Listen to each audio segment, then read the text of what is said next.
Well, we didn't expect to be here today, but we are happy to have you alongside. Braves Nationals postponed. We have news about when that game's going to be made up. We'll dive into that here in just a second, but glad to have you alongside on this Monday afternoon. Christian Gokel alongside Cam Urshery here on Second Down. And Cam, not the way the Braves wanted to get the season going this weekend as they lose 3 straight to the Phillies and just could not get the offense going whatsoever. Currently have a major league worst 128 batting average. That's 12 for 94 over the first 3 games of the season. I think currently third in the majors in strikeouts as well. Not the way you wanted to get the season started, man. After all the hype, excited as we were picking them for their 4th straight division title, just a rough weekend up in Philadelphia. Tough 3-game skid. I think before the season started, I said, "Oh yeah, they're gonna start off like 2-1. They're gonna come out gun blazing," and they came out the opposite. But that's okay. Like you said, 162 game season. They have more than enough time to get it together in these next few games that they have.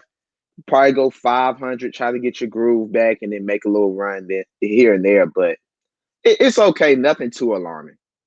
Well, as you mentioned, 0-3, and the Braves started 0-3 a couple years ago and went on to win the division. Started 0-3, getting swept by the Phillies again in much worse fashion than they did to start this season. Again, you lose 3-2 on Thursday in 10. They're able to push across their runner on second. You're not able to do that in the 10th inning. That's what it comes down to. Saturday, you lose 4-0, but that game was tight throughout. You're just not able to really get anything going. And then yesterday, really tough. 1-0, and then Travis d'Arnaud hits the home run, and all of a sudden it's a 1-1 ball game. And then one of the more reliable pieces of your bullpen, Chris Martin, has a rough inning, doesn't really have great control, allows a runner to score, and suffers an injury to his fingers. So just a weird opening weekend, but also going up against 3 really good pitchers to start. And your pitchers, I thought, did a really good job through the first 3 games of the season. But you're not going to win a whole lot of series, Cam, when Ozzie Albies, Freddie Freeman, and Marcell Ozuna go a combined 1 for 32 in the series. That's your 2, 3, 4 hitters with just 1 hit. Freddie Freeman walked a few times. No, Marcell Ozuna, I believe, got 1 hit and walked as well. But again, 2 through 4, just not getting it done in the first series. Don't expect that to happen too often. I hope not. And I say, yeah, they gotta, wear off the kinks and stuff like that. But 1 of 32 is unacceptable. No matter what skid it is, whether it's a 3-game skid, 2, it doesn't matter. 1 of 32 is really, really bad. So I'm sure this next series that they play in the Nationals, they'll share that up, get that back up to like 14, 32. They'll come out hot. I hope so. They're going to need to, because of the fact the Washington Nationals had their season opening series against the New York Mets postponed due to COVID inside of Washington's camp there.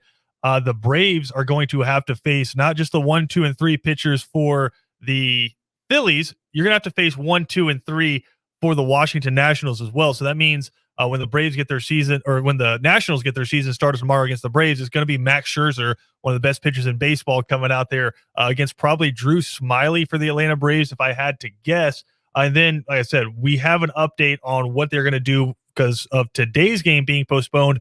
They've moved that game back to Wednesday. So now the Nationals and the Braves will play a double header on Wednesday. A lot of folks thought maybe you just move it to Thursday, but the MLB wants to leave that open as a travel day for the Nationals because they're having to head out to the West Coast. So tomorrow, 4:05 first pitch, more likely than not going to be Drew Smyly versus Max Scherzer. We'll let you know if Brian Snitker puts any updates out about that. And then game 1 on Wednesday will now be played at noon. And the thought there is it's probably going to be Max Fried, Steven Strasburg in that game. And then we'll see what the Braves decide to do in game 3 on Wednesday night. That one probably going to be played between 3 and 4 o'clock first pitch, if I had to guess. Because remember, Cam, 2020 rules carrying over to 2021, the Braves or MLB playing 7-inning games during double headers. So 2 less innings for the Braves there.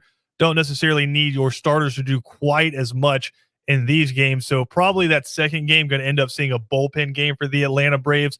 But again, don't be surprised if just because of who they're having to go up against, if the Braves maybe come out of this 1-5, 2-4, something like that. I think 2-4 is probably the best you can hope for right here. It'd be nice to go in there and sweep them out in a couple of days, but don't lose your head if it's 1-5 heading out of the first two series before you finally get a chance to come back home and take on the Phillies in your home opener. Oh yeah, I agree. 2-4 is that's the marker right there. I don't think they're gonna go in and get three. I mean, if they do, yeah, I mean, you're celebrating like, okay, we went 500 in the first six. That's great. But 2-4, that would be a good market to go for. 1-5, worst case scenario. Well, worst case scenario is 0-6. You don't want that. Yeah. Yeah, you don't want that to fall back 0-6. But I think they're going there and get their heads right and get a few wins. Well, it's just as much as we're concerned, right? You're having to face the 1, 2, and 3 for the Nationals. As much as we're concerned about that, how concerned do you think the Nationals are for the fact that Ronald Acuna, Ozzie Albies, Freddie Freeman, Marcell Ozuna, Dansby Swanson, Austin Riley, none of those guys have gone yard yet, right? Like all of those guys, power hitters, used to putting up big power numbers. None of them have left the yard yet.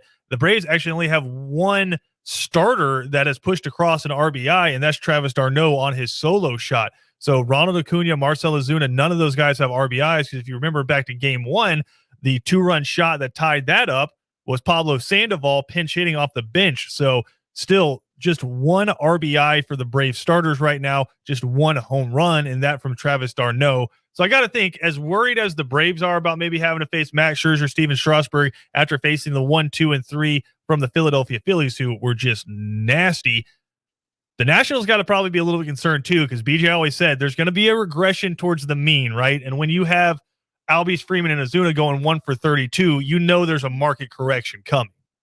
Yes, sir. The Nationals, they should be scared. They should be nervous, because these are professionals. At the end of the day, those bats are going to get hot eventually. They're not going to go 1 of 32 the next 3 games. These bats will get hot, so they should be nervous. They should be scared, but the Braves still have to go with the mindset of this is their 1, 2, and 3. We have to give them everything we got. And excited to see the debut from Drew Smyly. I think starting pitching-wise and bullpen-wise, outside of one inning for Chris Martin and just some unlucky bounces for a couple other guys, mainly Nate Jones in that first game, I thought the Braves pitching was relatively good. I know not really the innings or the consistency you wanted to see from Fried and Anderson, but I thought Charlie Morton looked nasty in his debut. He really has good stuff. Max Fried, for as much as you want to say he wasn't overly efficient, 40-degree day in Philadelphia, didn't really have his curveball working, and the changeup just wasn't there for him either. So Max Fried still only gives up 2 runs in that game. So actually, I think only 1 run. No, I think it was 2 for Max Fried in that first game. But then Ian Anderson, I thought, looked really solid yesterday as well. So as bad as 0-3 starts, I think you can look back and say our 1, 2, and 3 pitched about as well as you could ask for. Yeah, at least the pitching is good. That's what you take from this the entire time. The pitching's good, not necessarily the hitting, but the games were close at the end of the day. It wasn't like the Braves are getting smacked 10-0 Sure. and they're just getting ran out the ballpark. No, the games are close. They're respectful, and they're not hitting well. So imagine if they hit just decently. Well, I think they're winning these games. They're making good contact with the ball, right? Just watching the games, it was just so many lineouts. Like Ian Anderson gets his first major league hit. It's a double. He's standing on second base. Ronald Acuna comes up and absolutely ropes one, and it looked like it's going to be a gapper, but just hits it right at the second baseman. Ian Anderson gets doubled up, right? Dansby Swanson on any other day in game one, any other day, he hits a 2-run shot there in that game. That game probably goes a different way because it's windy and 40 degrees outside. That ball falls short. Flip side of that, the Phillies had so many soft, lucky, garbage hits against the Braves, and that was the difference in these 1-2-run ball games. It's just those soft hits were falling for the Phillies. They were not falling for the Atlanta Braves. Cam, we got a special guest coming up next, but before we get to that, just a wild weekend in college basketball. Number one, we were atrociously wrong with our women's tournament picks. We were both wrong.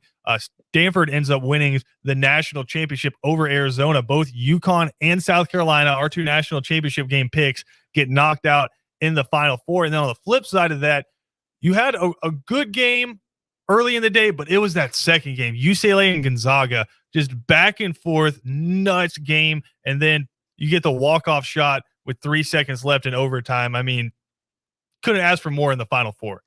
Oh yeah, you couldn't. That shot by Suggs might have been one of the greatest shots I've ever seen. You could go back to Jenkins with Villanova and UNC 2016, but man, it wasn't a shot, Christian. It was the block and then the pass, the bounce pass he made a few plays before that to tie it up to go to overtime.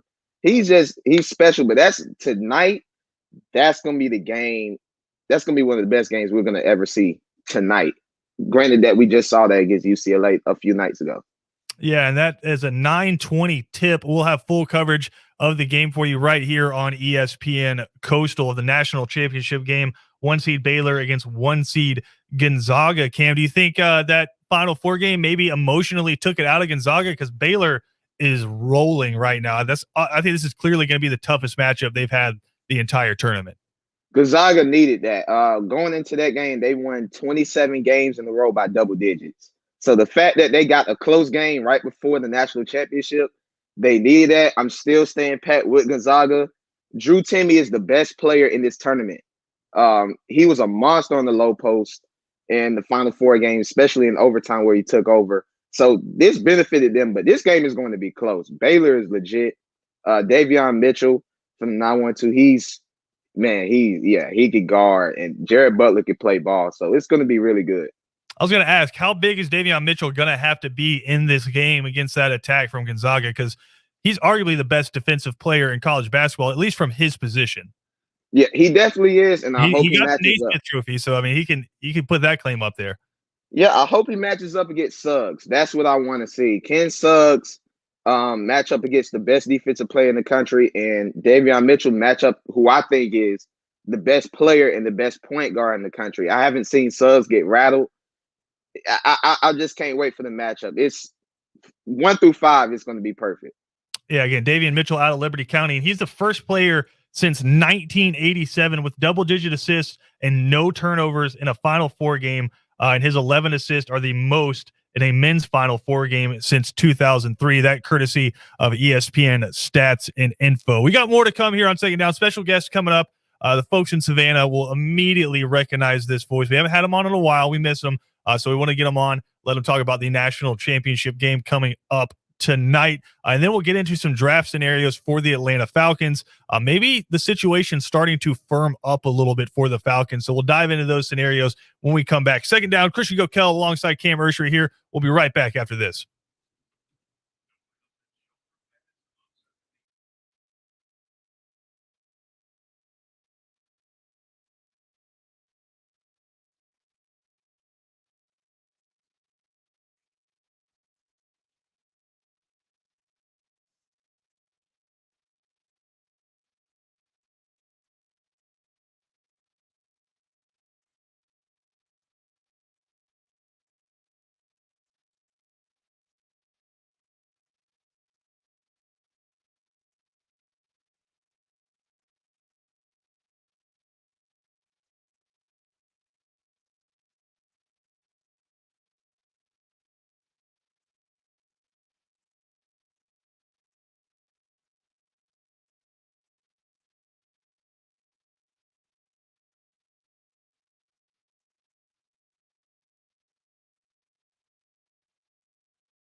27 years to the day since we lost the great Kurt Cobain. Christian Gokel alongside Cam Ursher here on Second Down. Glad to have you alongside on this Monday afternoon. And obviously the storyline of the day today, the men's national championship, Gonzaga versus Baylor. The undefeated Zags coming into this one. I just had an unbelievable run. The walk-off shot against UCLA, just really setting the sports world on fire this past weekend. And I don't know who else to go to here to talk about just the reactions from that than our next guest, Greg Talbot, out in Washington, former sports director at WSAV. Greg, it's been a long time, man. Good to talk to you again. Yeah, Christian, it's been 3 whole months, buddy, but what an amazing couple of months it's been. Just a remarkable Saturday night. I was rolling around on the floor of the Gonzaga Student Center bar when folks from WSAV called me to check in. It was a remarkable night, and this is the potential to be the biggest day in the history of Spokane, Washington, and maybe the biggest day in Gonzaga history as well. I was going to say, you guys aren't unfamiliar with huge shots in Gonzaga, but what's different about this team and that moment for you on Saturday night? Well, a couple of things. One, because I love you, out of love, I feel the need to correct you very quickly, Christian, my friend. Because we are the Zags, it is Gonzaga University. You are better than Charles Barkley. Spread the word far and wide. I shall. Gonzaga, not Gonzaga. It's okay. I haven't been corrected like that since I said Benedictine for the first time. It's all good. It's out of love, and I still adore you, and I'll still call into the show whenever you want. Secondly, it is the unbelievable thing that Mark Few figured out how to do the last couple of years, which is combine the great one and done that Gonzaga is now willing to accept as part of college basketball reality, along with their famous multi-year development process. When I was in school, they developed guys like Kelly Olynyk. You know what I mean? They developed guys like Kevin Pangos. They developed guys like Josh Perkins and Domantas Sabonis. So when you have guys who are 4-year guys in the program, like Corey Kispert, you have a guy who's a third-year guy in the program, like Drew Timme. You combine that with the unbelievable one-and-done Jalen Suggs, who's going to be probably a top 3 pick in the NBA draft this year, especially after what he did on Saturday night. It's all about the culture. It's all about melding the special top 5 recruits like Jalen Suggs with the longer-term culture guys. So when the one-and-dones come in, the one-and-dones don't take over the program. The one-and-dones join the culture and become part of the team. That's what makes it different. Greg, I got to ask about the Timme guy because, I mean, he looks like a 47-year-old dude that's playing at the YMCA rec, and he's just out there dominating people. Yeah, Drew Timme is really spectacular. Obviously, in the years you knew me, I didn't have facial hair because I had to be on TV. This week, I grew a Drew Timme. Is that a rule? It's really not very good. I can text it to you. Wait, Greg, is that a rule, though? Is like you can't have facial hair on TV? I didn't know it was like playing for the Yankees. I think you can. I just look so bad with facial hair that I never tried. But now that I'm not on television anymore, I feel free to try. And it looks bad, but I'll send it to you and you can put it on Twitter or something. But no, Drew Timme has just become so spectacular. The way he plays, it looks like he's really not very physical just because he slithers underneath and around guys for those up and under shots. But he really is physical. The development that he's had over this year has been spectacular. And when you combine it with the character building, the legend building of the facial hair, I think he's become the most unique player in college basketball this year, which has just been wonderful. Oh, yeah. I mean, you guys, like I said, Adam Morrison, no stranger to that. Just weird-looking dudes who stand out and have great performances in the national championship level of that tournament. But Jalen Suggs hits that shot. What is the first reaction from Greg Talbot? Because I imagine it's just immediate collapse. So I was in the Bulldog, which is the Gonzaga's beautiful new student center bar. So I was on campus. I felt the need to be. We couldn't believe it because we were actually convinced that we were headed to double overtime. So when it goes in, it's half a second of shock and then sprinting in circles for a minute around the bar, screaming bloody murder. And then I there are witnesses. I collapsed on the floor of the bar. And then Rex Castillo, formerly of WSAV, called me. He's got a picture of me rolling around on the ground. Just borderline heart attack, palpitations, sweaty, confusing bliss. Okay. Truly just the most unbelievable moment. Even there have been famous shots in Gonzaga basketball before. The one that put us to the Elite Eight the first time in 1999, that was Casey Calvary, where Gus Johnson yelled, "The slipper still fits." Up until now, that was probably the most famous shot, but Suggs outdid that last night. That was the most famous and the best shot in the history of our school. I know, like down here, we are a college football dominant, and so I was trying to think of something that could compare to maybe that moment for fans around here. And the thing I kept coming back to was Sony Michel walking it off in the Rose Bowl, right? Back and forth game, double overtime, and then you just hit the walk-off shot to go to the national championship game. Like, I mean, that's as close as I could find a comparison for college football. Yeah, kind of. But the thing that is confusing to people around the rest of the country who aren't really familiar with the inland Northwest, Gonzaga is not in Seattle. Gonzaga is borderline Idaho, Montana. We are in eastern Washington. Spokane is about the size of Savannah, a little bit bigger as a metro area. But Gonzaga is not a big school like Georgia. Gonzaga is a 5,000 kid, 6,000 kid Jesuit Catholic school in a small to mid-sized city. It is such a special but very unique and small place. Like, it makes me so happy to see the rest of the country embracing Gonzaga because, unlike these huge state schools, we are not a big, we're not a big thing. We don't have tens of thousands of hundreds of thousands of alumni. Gonzaga is a small, wonderful, special little thing. And the fact that people choose to root for us and still embrace us all these years later as what we like to think of as America's team, it makes us all feel very good because, again, we don't have a huge fan base. Absolutely. Yeah. Catching up with Greg Talbot, former sports director at WSAV. Greg, what are you doing now? Because I believe you are you're back in school. Yeah, I'm starting Gonzaga's Master's in Teaching program in a month or two. I'm hoping to teach high school English in Spokane. Always knew that's what I wanted to do when I was done with television. Could not be happier to be back home. I do miss Savannah and I do miss Georgia, but just to paint a picture for you, Christian, I'm currently standing on top of basically a mountain overlooking the Spokane River from Riverside State Park. It is a beautiful day, huge blue sky, 50 degrees. Is there some brisk? Is there some electricity in the air out there? Yeah, it is a special day. It's a sunny day. It feels like a championship kind of day. So my college buddy flew up from San Francisco for the weekend. We are standing in beautiful nature of the inland Northwest, soaking in what is hopefully the best day in the history of Gonzaga University. Cam, you hear it there, man. That's the play-by-play voice coming out for Greg Talbot, right? He's setting the scene before a basketball game right there. It's just coming out of Greg Talbot. But Greg, I love having you on because you're someone I can talk music with. Obviously, today, a sad day in the music world, the 27th anniversary of Kurt Cobain's death. Do you have a favorite Kurt Cobain Nirvana song? Not necessarily a song. The thing that I always think of about Kurt Cobain is the same thing that I think about with the rest of that early grunge era, Washington shout out. It's that they took cues and pushed the genre forward of guitar-based American music while also being very conscious of paying tribute to the past. Those guys, Eddie Vedder, Kurt Cobain, they loved Neil Young, right? They loved The Who. They took their cues about authenticity and the music being the most important thing, not the show, not the celebrity. They were all about the music. They were all about the culture. And the fact that they took that so seriously, like the great artists of the past, that has always been such a special part of American music to me. I was going to say, Nevermind to me is probably top 10 rock album ever. Yeah, it's certainly up there. And people think because Cobain wrote so directly that he wasn't a great songwriter. I disagree. I think the most direct writers have the ability to be our best. Again, catching up with Greg Talbot here. Greg, I do got to get into one more thing with you because I was looking through, because for whatever reason, iPhones and whatever it is, couldn't find your phone number. So I went to Twitter where we'd communicated in the past, and I wasn't aware that you had said goodbye to Twitter. But when I looked you up, I thought somebody had made like a fake Greg Talbot account because you're just that big, right? I thought somebody had made a fake Greg Talbot account because I'm looking and it's Greg Talbot and it's got like 60 followers. And I'm like, what's going on here? My man used to be verified, had thousands of followers, but then I saw all the Gonzaga retweets. I was like, no, this has to be Greg. So you quit Twitter, but the vacuum, the dark world of Twitter sucked you back in. So I quit Twitter the day I arrived back in Spokane after driving back west from Georgia, just because Twitter is such a nasty, vile place.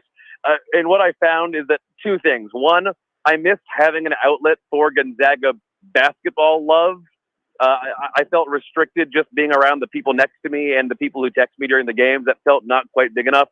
But also, even though I'm going to be teaching, I am still in the broadcasting world. I'm broadcasting Gonzaga baseball games this spring. I'm doing some high school football on the radio out here. I thought it wouldn't be a bad idea just to just to have a footprint in the digital world as I continue to do broadcasting as a teacher. You know what I mean? So you're doing play-by-play for baseball. Can we get a Greg Talbot call of a 3-run home run in the bottom of the ninth?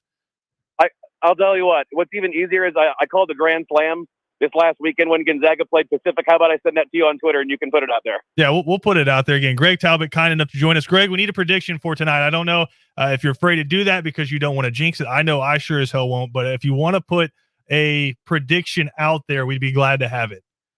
Yeah, so heading into the weekend, I think we're comfortable with the idea of a Gonzaga 5-point win tonight. But after Baylor just absolutely steamrolled Houston, and Gonzaga needed a couple of miracles in regulation and overtime to beat UCLA, I think everyone in their right mind is more nervous about the idea of Baylor leading tonight for longer than we probably anticipate. I think it's going to go down to the final minute or two. I've got Gonzaga by a bucket. The idea of Gonzaga minus 4.5 seems silly to me. I would take the point, but I don't have it in my heart to say that I'm not picking Gonzaga. So I've got Gonzaga, Baylor plus 4.5 in the last 2 minutes. There you go. We'll mark it down. Greg Talbot, kind enough to join us. You're looking for one of those Savannah State, Middle Georgia State scores, right? 85-0. That's the dream, baby. I don't see it happening with Liberty County's Davion Mitchell from Hinesville playing so well from Baylor. So I think the best we can hope for is a close game. Oh, Greg, we appreciate it, brother. I'll be pulling for you out there. I know I'm pulling for Gonzaga tonight because if they win, BJ Bennett's mother wins our ESPN Coastal Bracket Challenge. So I'm absolutely pulling for the Zags tonight.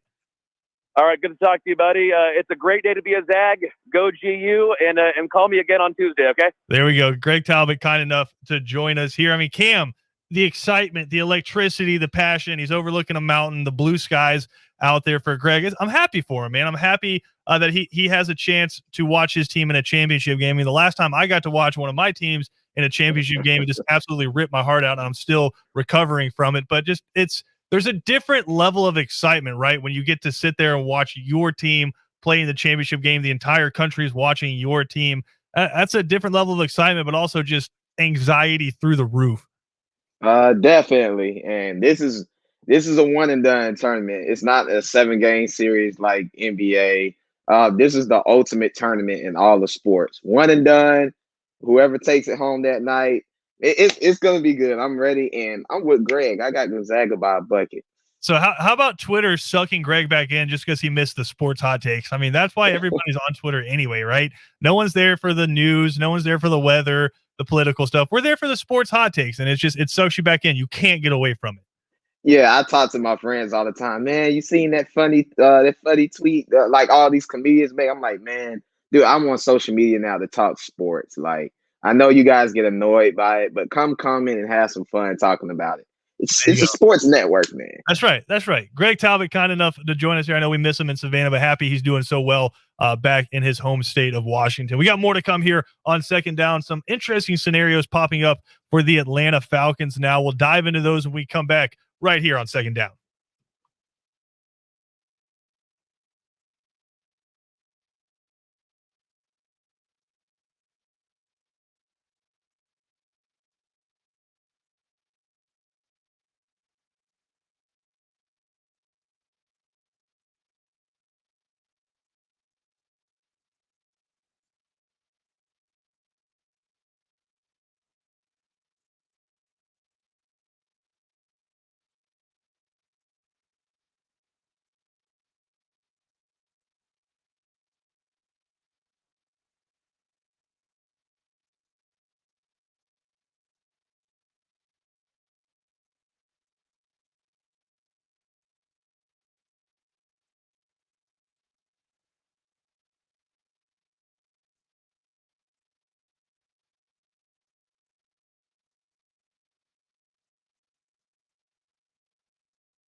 Christian Gokel alongside Cam Urshery here on Second Down. Glad to have you alongside on this Monday afternoon. We, of course, presented to you by the Uniform Source. If you weren't with us earlier, we have an update for the Braves schedule. The Braves originally supposed to be playing in a couple of hours, but today's game postponed. Now they will play tomorrow at 4:05, and then Wednesday they will have a doubleheader with the first pitch of Game 1 coming up at 12:05, followed probably about an hour after that with the first pitch for Game 2. But a rough opening week for the Braves as they start 0-3, looking to get that righted. Tomorrow we will have full coverage of that game coming up for you right here on ESPN Radio. The thought is it's going to be Drew Smyly against Max Scherzer, as this is the season opener for the Washington Nationals. But Cam, just about 3 weeks out now from the NFL draft, and really the Falcons becoming the talking point for everyone because you think you know what 1, 2, and 3 are, right? Trevor Lawrence to the Jags. Zach Wilson apparently has been locked in to the New York Jets. The Jets have had conversations with his parents, so everyone thinking that's the way the Jets are going there. And then the third pick overall is where things get interesting, right? You know the 49ers are going quarterback. You don't trade up in the top 3 like that and leverage what you leverage to not take quarterback. And so hinging on what the 49ers decide to do is where the Falcons can kind of dictate what the rest of the draft is going to look like. Now, everything we've seen so far would lend us to believe the 49ers are taking one of 2 quarterbacks, Trey Lance or Mac Jones.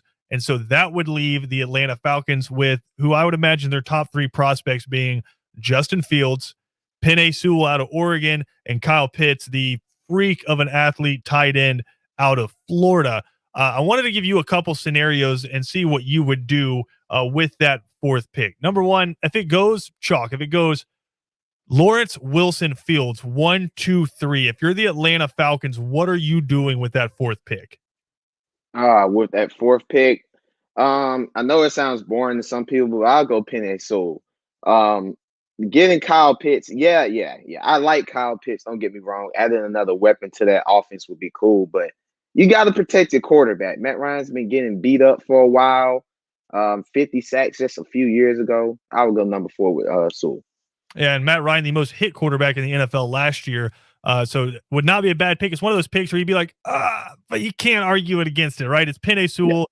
Yeah. The one question mark I'd put up there is the Falcons don't necessarily hate their 2 tackles, right? You have Jake Matthews and Caleb McGarry at the other tackle spot. So they like the tackles. It's the interior offensive line where they've really had problems the last couple of years, and it's going to get even worse now that you lose Alex Mack. So I guess a lot of people's question would be, who gets kicked inside? Do you ask Penei Sewell at 6'6", 330-plus pounds to kick inside and play offensive guard for a year and maybe move on from one of the other tackles next year? That's the interesting dynamic there. If Fields is off the board at 3, then if I'm the Atlanta Falcons at 4, I'm probably taking Kyle Pitts. As crazy as it sounds, I'm taking best player available, and I think Kyle Pitts is probably the 2nd best player in this draft behind Trevor Lawrence. I have him just on the big board above Zach Wilson, above Justin Fields. I think he's that kind of a difference maker, Cam. I know BJ gets mad when people say this, but people have compared him to Calvin Johnson just in size, right? The dude's 6'5.5", 240 pounds, and ran a 4.440. Now, Calvin Johnson was 6'5", 230 pounds, and ran a 4.3 40, and the dude is arguably the best wide receiver in NFL history, certainly top 5 wide receiver ever, just as Megatron, right? But a lot of people, you have Julio Jones, right? You have Hayden Hurst, you have Calvin Ridley, you have Russell Gage. The offense isn't the problem.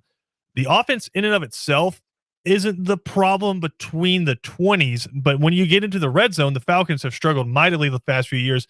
And also, Julio Jones isn't going to be here forever, so why have something that's a strength right now and allow it to become a potential weakness in the future versus grabbing Kyle Pitts right there at number 4, and in 2-3 years, if you move on from Julio Jones, you still have one of the better receiving cores in the NFL because you'll have Kyle Pitts, Calvin Ridley, keep Hayden Hurst as that 2nd tight end. That all of a sudden, again, you go from a position that's kind of okay to being elite at that position. And if Kyle Pitts can turn into half of what a Tony Gonzalez was, then I think you absolutely hit on that pick. Yeah, you can't necessarily argue that. I just think Kyle Pitts is a jack of all trades. I really think he's a receiver, man. Like, I just think the way he moves, he's like you could put him out wide and just tell him go one-on-one with a freaking corner, and he's gonna kill him. Like, I like Kyle Pitts, so that if Fields is don't think gone, you can go wrong with the fourth pick, right? If you draft Penei Sewell and he starts for you for 10 years, you got it right. Yeah. If you draft Kyle Pitts and he makes a couple of Pro Bowls and he's a great tight end for you, you got it right. I mean, with either one of those guys, I don't think you can go wrong. yeah, I'm not gonna be mad. If Fields is gone, honestly, it's really free game for the Falcons. Like, it's no pressure. That brings up scenario number 2. Say you have Lawrence and Wilson off the board, and then the 49ers go with either Trey Lance or Mac Jones, that's the 2 hottest names for that third pick. Justin Fields is far and away third place when you talk to media professionals about who's going to be taken with that third pick. I mean, Adam Schefter was on there saying that they're leaning more and more towards Mac Jones becoming a realistic possibility with that third overall pick. If Justin Fields is still there, Kyle Pitts is still there, Penei Sewell still there, who are you taking? You know my answer. I gotta get the heir apparent. I gotta get Fields. I don't want Ryan out of there just now this year, but man, I mean, I'm just one of those people. I want my quarterback for the future. I'm a Falcons fan. I love Matt Ryan, but when Matt Ryan's retired, I'm still going to be a Falcons fan. And in 6-7 years, I would like to see Justin Fields back there, because if we don't draft him, guess who's right behind us in our division? Carolina might get him. Yep. And then that's going to haunt me for the rest of the next decade, and I just do not want to see that happen. I was going to say, I have a couple of thoughts on this. If he's available at 4, number one, I don't think you can trade back. I don't think you can allow him to start slipping down the draft. Number 2, if you take him, what then becomes the scenario? I think the scenario would be Justin Fields sits behind Matt Ryan for at least a year, and then following next season, I believe if the Falcons cut him after July 1st, they'll be able to save roughly $23 million, but then they would have to eat about $23 million in dead money. I mean, I guess you can try to move him, but I don't know what team in their right mind is taking on a $50 million cap hit for Matt Ryan right then, versus they know they can make you cut him or hold on to him. And then if you cut him, they can scoop him up for half that amount. So you're looking at Matt Ryan as a starting quarterback next year, period. Here's what I can't let happen is I can't have that 4th pick and I pass on Justin Fields and I take Penei Sewell. And then, like you said, the Carolina Panthers at 8 hop in and grab their quarterback for the next 10, 15 years. And all of a sudden you're having to play that dude twice a year. Now, if you're not sold on Justin Fields, if you don't think he fits what Arthur Smith's going to do, what Terry Fontenot wants to build around, and you really like Kyle Pitts or you really like Penei Sewell, I guess that'll be a hard pick to argue if you take either one of those guys. But I'm with you, man. Everything I've seen out of Justin Fields, the athleticism, the arm talent. I mean, the dude, lost 2 games or 3 games in his college career as a starting quarterback. So, I mean, the dude's a winner, put up an absurd stat line his sophomore year, 40 touchdowns, 1 interception through the air. It's hard for me to pass on Justin Fields right there. I think the most valuable position in any sports, and you have a guy like that, I got to grab him at 4. Yeah, he's lost 2 games, Alabama and Clemson. So let that speak for itself. 2 really good losses, I guess you could say that. But like you said, Bengals pick at 5, Dolphins pick at 6, and Detroit is at 7. Neither one of those 3 teams need a quarterback, and Carolina's at 8. So if you do not get him at 4, he is going to Carolina, and he will haunt us for the next 10 years. So it's Falcons and Fields there. It doesn't even need no time to tick off that clock, the 3 minutes tick. It just, the pick needs to be in right then and there, and we move forward in this draft. Again, either one of those scenarios, Fields goes 3, you get Sewell or Pitts, that's a win. Fields falls to you and you can get him at 4. I think you're getting the second best quarterback in this draft. I think that's a win. So either way, I'm feeling pretty good about the Falcons with that 4th pick. The one thing I don't think is going to happen, I don't think the Falcons are going to trade back. They've already, from reports, turned down the 49ers, who are trying to jump up to number 4, potentially for Trey Lance or Mac Jones there, and they turned them down. If I had to imagine, Terry Fontenot, first season as the Falcons GM, wants to get a solid building block with that 4th overall pick. And then you still have a plethora of other picks coming up in the draft to address some of those other positions of need. So I imagine the Falcons staying put at 4, and one of those 2 scenarios is what you're going to see coming up in the first round of the NFL draft. We got more to come here on Second Down. Big show coming up on 3 and Out as well. We got more to come right after this.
final segment here on Second Down. Glad to have you alongside. Again, big show coming up today on 3 and Out. We'll catch up with former Georgia quarterback, Dallas Cowboys quarterback, second-round pick in the MLB draft by the Chicago Cubs, Quincy Carter. Going to talk some NFL quarterbacks with him. Also going to catch up with Brooks Austin, Dogs Daily on SI.com. Georgia just had their first scrimmage of the spring. Apparently, Cam, some guys really showing out, namely Carson Beck, quarterback from Jacksonville. We haven't really heard his name too much during the Stetson Bennett, JT Daniels, Dwan Mathis fiasco last year. Carson Beck was just sort of on the sideline, standing there with the helmet in his hands, but apparently he showed out on Saturday, making a real push for that backup job for Georgia. I know Stetson Bennett, a guy who's going to be battling for that. Freshman Brock Vandegrift, a guy who's going to be battling for that backup job. But Cam, you're always one play away from that backup quarterback needing to be there. I mean, ask Clemson. They just saw their backup quarterback go down in their spring game, so now you don't know who's going to be that guy. They asked Dabo Swinney, when was the last time you saw your quarterback depth this thin? And he said probably the national championship year with Deshaun, because it was Deshaun, Kelly Bryant, and then a wide receiver maybe playing quarterback. Who knows? So, I mean, just a good problem to have if you're Georgia, all those talented dudes. I mean, if the worst case scenario, you fall back and Stetson Bennett has to hop in there again, I think most Georgia fans would feel pretty confident he'd be able to get it done against most teams. Yeah, that's the good part. You fall back and have a backup quarterback. He can get the job done, but hopefully that does not happen this year. I want a great bill of health for all the college football, so we can see teams at full health. That's what I want to see. Yep, and also Masters Week coming up this Thursday. Cam, we're going to talk to Rich Styles coming up in the 5 o'clock hour. We're going to do our draft pool for the Masters. We're all going to take 3 players inside of the field for the Masters in a little snake draft. And since you won't be on with us, Cam, I want to give you an opportunity now to go ahead and pick your players. If you need to pull up the Masters fields, I'll let you pull up the Masters field. But give me like 5 guys that you want to take in the snake draft, and we'll let you pick those guys coming up here in the 5 o'clock hour. I think last year didn't I get Dustin Johnson? Is that his name? Who, Dustin Johnson? I don't know. Dustin Johnson won the last one. Okay, yep, that's the guy. I think this is when we first started. I picked Dustin Johnson, so I'll go him. Let me look it up. Uh-oh. Let me look all this up. Uh-oh. So I need 5. 5. Let me look up the favorites. Oh man, give me your 5 real quick, then. Well, no, Cam, I need your 5. You can't just be stealing my 5. I'm not going to just give them to you.